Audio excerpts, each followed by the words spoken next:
எனக்கு அந்த கொடுமை யாருக்குமே வரக்கூடாது தாயே.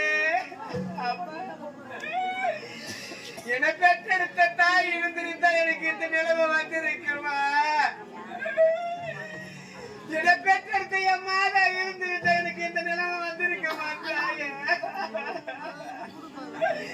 எது நல்ல முறையில் திருமணம் செய்து வைத்து நல்ல ஒரு ஆண் மகனை தேர்ந்தெடுத்து எனக்கு திருமணம் செய்து வைத்து நான் சந்தோஷமாக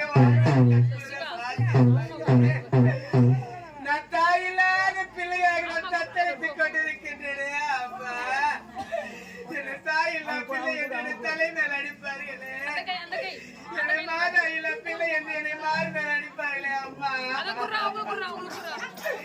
என்னை பெற்றவரே அம்மா, என்னை மூத்தி தவம் இருந்து முன்னூறு நாடு வந்து என பராத துன்பமெல்லாம் பற்றி நெற்று வேறுவை நிலத்தில் விட அதை எவ்வளோடு